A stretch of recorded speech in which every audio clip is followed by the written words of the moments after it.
Hello friends and welcome. I'm Sarah Liz and I'm back with another Quick Card Monday. I have 5 cards for you today and we are playing with inks. If you've been enjoying this series, don't forget to hit that subscribe button and ring the bell to be notified of future videos. So in this first card, I have a set of inks that I'm going to blend together, and honestly, you could use just 2 of them. But I'm starting at the bottom of my page. This is just a half a sheet of cardstock, and I'm using Surf, which is a soft teal ink, and then I'll go into a medium purple and then a darker purple. I am using my Spellbinders large blending brushes. These things are massive. They're the size of my palm. They have a really soft bristle, which makes them easier to blend. Even with that, I am not taking a lot of care here. I wasn't sure this was going to work in the first place. I wasn't willing to put a ton of time and energy into it if it wasn't going to turn out in the end. So I was like, well, let's just experiment and see what happens. It looks a little blotchy right now, and it will soften as it dries and look less blotchy. But we're going to foil on top of this, which I had never tried before. This is the Spellbinders Peony background better press plate. It's slightly larger than A2, and I love that. So if you wanted to just have this be your entire card, you can do that, and it's super easy. I'm using silver foil here, like very shiny foil, and I'm going to brush off the back of the foil and my surface that I'm pressing onto, just to make sure there's no dust in the way that would keep the foil from adhering. Also, I heat set that inked panel off camera just to make sure it was really, really dry. I like to tape everything together to make sure it doesn't shift. And this came out so beautiful. Like, it's hard to show on camera because it's so shiny. I almost wish I had used like a matte silver instead so that it wasn't giving so much glare. But you guys, when I saw that plate, I knew I wanted it, but I also knew I didn't want to color it by hand. Like, I just don't have the energy most days for that. And I have to find my glasses because I can't see well enough to color inside the lines without them. I really only wear glasses if I'm coloring with alcohol markers. So there's that. So then I had the leftover piece of foil from that first run through my machine. And I have generally terrible luck with reverse foiling, right? Trying to use that leftover piece. So again, I'm taking very little care here. Grapefruit is sort of peachy, and then carnation is definitely a pink, and I just blended them in the middle. I'm going to tape that piece down, and then I saw Yana do this. She designed this press plate, and she was like, just flip it upside down and use it as a solid foil plate to do your reverse foiling. I did put 2 cardstock shims in there when I ran it through because I have a solid foil plate and it's a little thicker than that one. And this turned out perfectly. Only once before have I gotten a reverse foiling that was this good, and it was also with the better press plate. So I don't know if that matters, but that's what happened. I'm going to set those 2 backgrounds aside. They were super quick and easy. We're going to make some cards out of them in the end. And next I'm grabbing the Cosmos background. This is one of my all-time favorite backgrounds, like just period. It's so gorgeous. I've used it before in videos, but I haven't used the coordinating stencils. So I'm doing that today. I like better pressing this or foiling this for the stencils because that better press ink isn't going to smear when you bring in a dye ink. However, if you are going to color with alcohol inks, I love the Concord and Ninth Black. I just have the little mini ink cube, and when I use that in my better press, it turns out perfectly every time, and it's a dye ink, so alcohol markers won't smear it.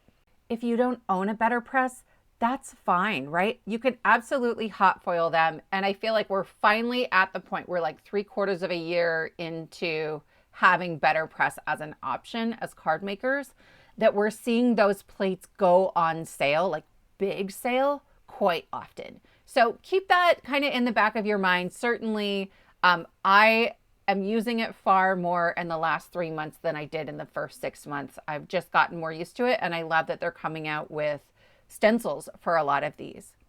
I'm also using a set of pink inks from Altenew that's new to me, and I love them so much. The lightest ink in the set is called Rose Quartz, and it is a beautiful, beautiful pale pink ink.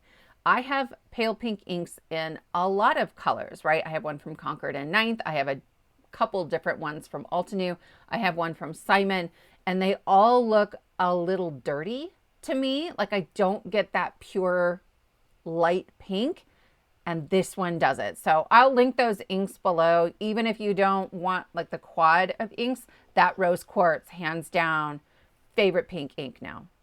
I have come in with some lime green on the leaves, and then I'm bringing in just a little Tidepool. It's sort of a tealy green on the base of the leaves, just for some added interest. I was just playing around this day. I didn't even know if I was gonna make cards. So this to me is something I can do while I'm listening to a book.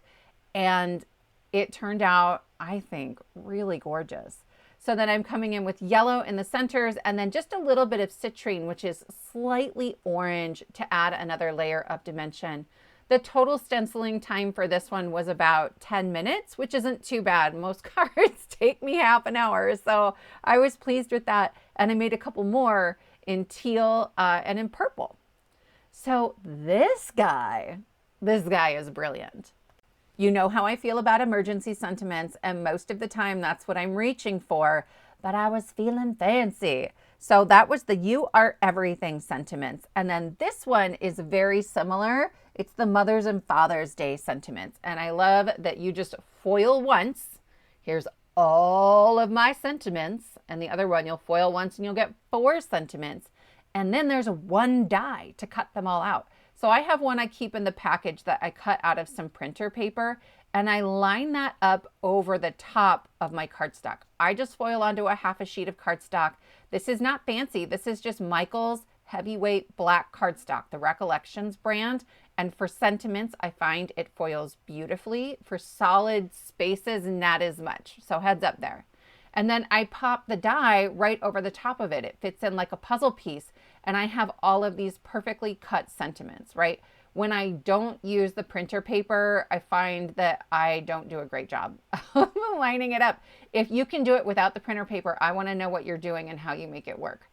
For this set of 4, again, there's just one die, and I was able to eyeball this one and it turned out beautifully. There's 2 separate Father's Day ones, 2 separate Mother's Day. So I really like that matte silver on black because I think it's super versatile. You can put that on cards of any color or any design and it's gonna work great.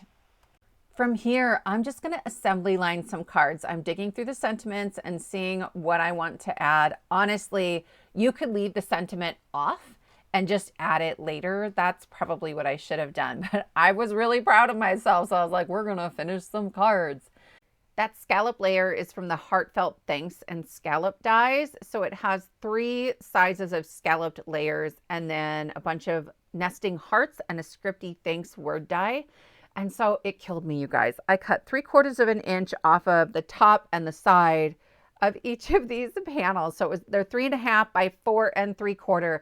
But I love how this turns out because I really just wanted that background to shine. I didn't want to do a whole bunch of anything on top of it that would cover up all that stenciling that I did. So I'm just adding an A2 layer of solid colored cardstock onto my card base. Mine is top folding, but you could use side folding. It doesn't really matter. And then this foam tape is new to me. I know, I'm got all the foams. This is a 1 millimeter thick, so it's super thin.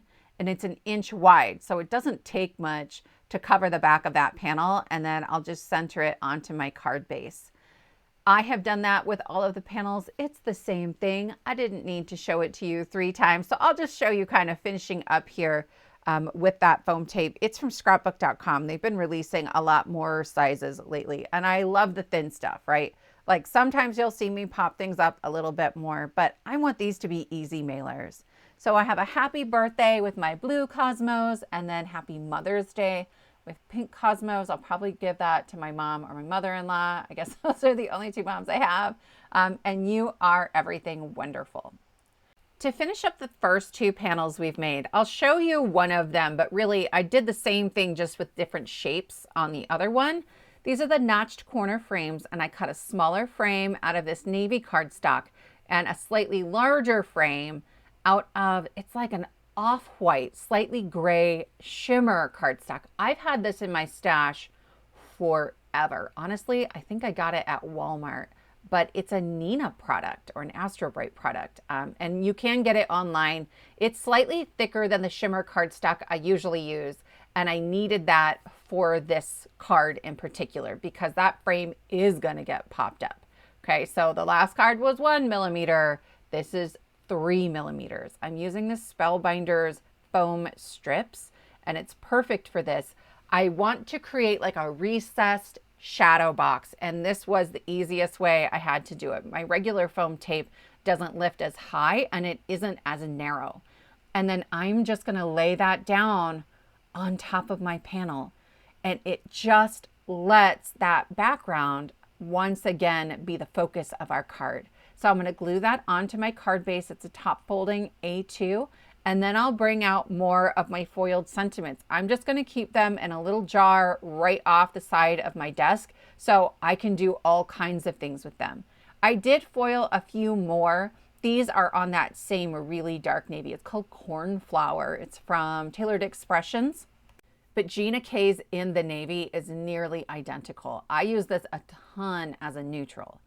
I was having a hard time figuring out how I was going to pop up the Happy Mother's Day. So I just stacked up 4 of them, maybe a little excessive. And then I added some foam tape. The only black foam tape I have is 1 millimeter thick. So actually it's still lower than the edges of my frame, but it finishes up a really simple card. I will be making a ton more of these. They were really quick and simple. And that other one is the Essential Floral Reflection Nesting Dies, which is another one of my favorites. That finishes up our 5 cards for today. I hope you enjoyed this. I would love to know which of these cards is your favorite. So we have the 3 Cosmos, and then we have the 2 Peonies in a variety of colors. If you don't have these products, you can use any stamped, stenciled, colored background. I hope this gives you ideas on how to just let them shine on your card. Thank you so much for spending your time with me, and I will see you next time.